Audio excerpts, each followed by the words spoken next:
Hi there, my name is Madeline and I'm from Los Angeles. Ever wondered if it was possible for a quiet college student to end up being the most feared person in juvie? Let me tell you how, but first, please like and subscribe.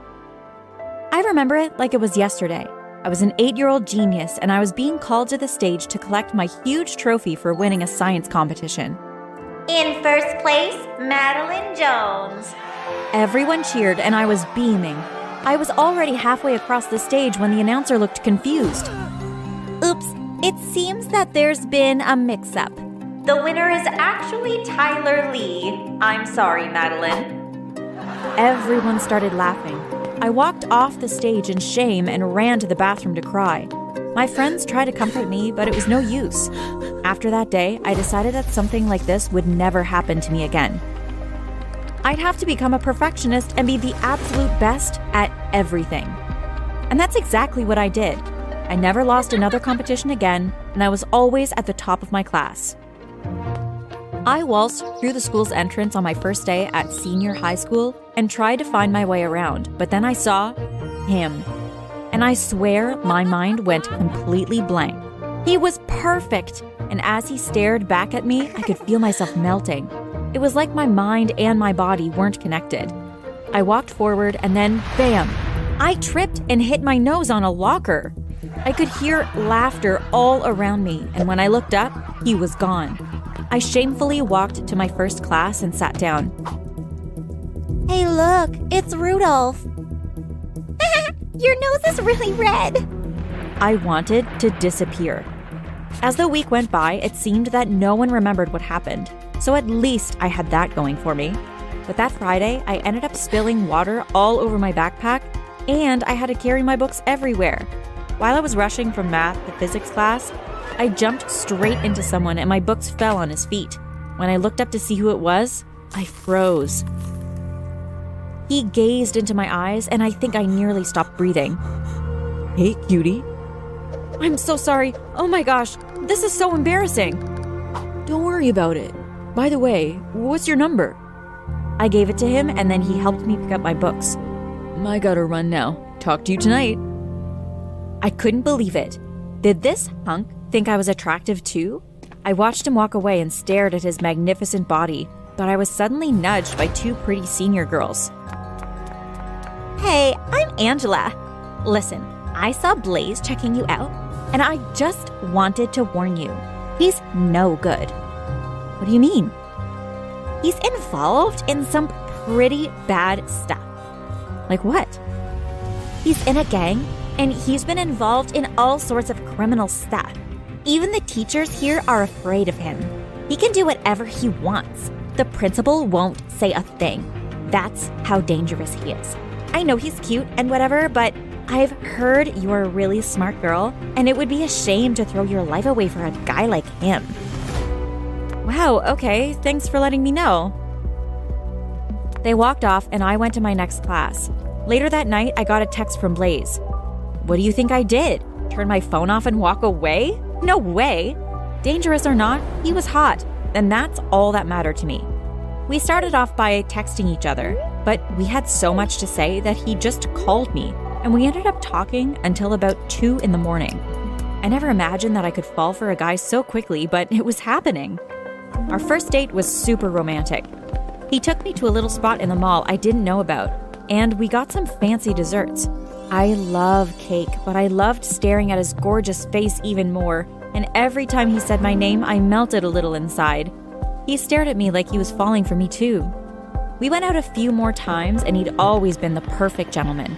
I don't know what Angela was talking about until one night while we were strolling near the park after an ice cream date. A guy wearing purple crossed the street and started walking towards us. He looked really angry. No, Madeline, we have to run. What? Just take my hand and follow me. We ran for 10 minutes until we reached an isolated alley. Who is he? He's a part of a rival gang and they're out to get us. I'm sorry you had to see that. I mean, I could take him on, but I'm trying to be a gentleman in front of my lady. Then he went on to tell me about his life in the gang, but all I heard was blah, blah, blah, because I could only focus on one thing. Did you just call me your lady? Yeah. Actually, I was meaning to ask you something tonight. What's that? Will you be my girlfriend? Of course, Blaze. I thought you'd never ask. So, you accept me and all my awful things I've told you about my life? Sure, I'll even join you if you want. The next week, everyone at school knew about our relationship because we were always hugging or walking hand in hand. Angela wouldn't give up, though. She saw me in the bathroom one day and tried to talk me out of my relationship. I told you, Blaze is not a good guy. He's nothing but trouble, and you're putting yourself in harm's way. Why do you care so much? Because you seem like such a great person, and he's a real jerk. We're just trying to protect you. I really hope you listen. It will save you lots of trouble in the long run.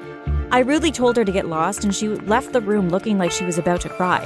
Later on that day, I felt sorry about that, so I went to look for her.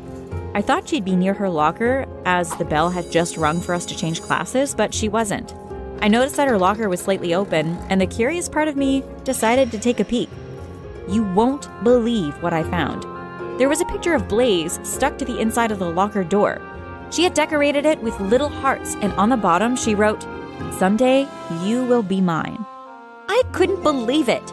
She had a crush on Blaze, and she was trying to get me to leave him alone so she could have him for herself. At that moment, I just wanted to embarrass her, so I said loudly, "Hey everyone, come see what Angela has in her locker."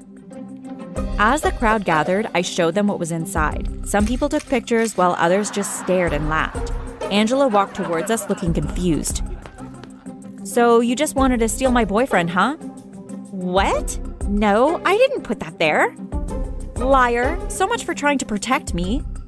I walked away and left her there to soak up the shame. My relationship with Blaze continued to grow. We did everything together. During the day, I helped him with his schoolwork, and at nights, I went with him and his gang on their nightly escapades. They were a pretty rough bunch, but they were nice to me because I was his girlfriend. I learned a lot, like how to pick a lock without anyone noticing and how to shoplift without getting caught. I could even hotwire a car. I started doing loads of things that would probably get me in trouble if I couldn't do them properly. Then one day, the leader of the gang asked me to join, and I agreed. Anything to be with Blaze and to make him happy. So I had to do more complicated things now. I participated in a home invasion, and it was scary as heck. We also did about 5 robberies and were successful each time. But my academic life was blossoming too. I was still the perfect student at school, and I had better grades than anyone else. My principal called me into his office one day for a meeting, and he told me that because my record was so flawless, he'd agreed to write me a stellar recommendation to get into one of the best Ivy League colleges in the world. When I told my parents, they were so proud, but I always wondered how me going to college would affect Blaze. Obviously, I wanted to gaze into his handsome eyes for the rest of my life. But have you ever heard about a perfect relationship between a gang member and an astrophysicist? It was hard for me to think about, so I tried not to. I just continued being an angel by day and a devil by night. But the devil part was getting harder because I kept getting assigned to more difficult tasks. Me and 3 other guys were told to burn down a rival gang member's house one night, so we went there and started doing what we had to do. It was a pretty isolated area, so we didn't have to worry about getting caught. But just as we were about to get into the getaway car, we noticed a girl standing by a tree. "Hey, I think we have a witness." "Get her." "What?" "We have no choice. We have to kidnap her." One of the guys ran and caught her by the arms. He carried her and put her in the trunk of the car as we sped off. They drove to another isolated area and parked in front of an old building. They tied the little girl up in there, and later, some other guys arrived. So what do we do with her? You know what happens to witnesses. I tried to plead with them because she was so young, but they wouldn't listen. Then they left the room for a while, and I was alone with her. "You're Madeline. I've heard of you before."